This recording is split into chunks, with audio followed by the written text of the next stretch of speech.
একজন মানুষ খুব হতাশ হয়ে পড়েছিল জীবনের ব্যর্থতায়। সে সবসময় ভাবত, আমি কিছুই পারি না, আমার দ্বারা কিছু হবে না। একদিন সে এক জ্ঞানী বৃদ্ধের কাছে গেল এবং বলল, আমি কিছুতেই সফল হতে পারছি না।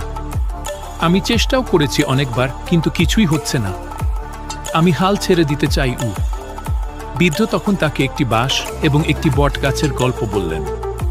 তিনি বললেন, তুমি কি জানো, যখন কেউ একটি বটগাছের বীজ রোপণ করে, কয়েক সপ্তাহের মধ্যেই ছোট চারা বেরিয়ে আসে এবং কয়েক বছরের মধ্যেই বিশাল গাছে পরিণত হয়। কিন্তু যখন কেউ একটি বাঁশের বীজ রোপণ করে, প্রথম 5 বছর কিছুই দেখা যায় না। মানুষ ভাবে বীজটি নষ্ট হয়ে গেছে, কিন্তু বাস্তবে সেই 5 বছরে বীজটি তার শিকড়কে মাটির গভীরে তৈরি করে, যাতে পরে শক্তভাবে দাঁড়াতে পারে। তারপর হঠাৎ 6ষ্ঠ বছরে সেই বাঁশ গাছ মাত্র 6 সপ্তাহে 80 ফুট লম্বা হয়ে যায়। বৃদ্ধ বললেন, তুমি হয়তো এখন কিছুই দেখতে পাচ্ছ না, কিন্তু হয়তো তুমি শিকড় গজানোর পর্যায়ে আছো। তোমার সাফল্য আসবেই, শুধু তুমি ধৈর্য ধরো ও চেষ্টা চালিয়ে যাও। গল্প থেকে শিক্ষা: সব কিছু সময়মতো হয়।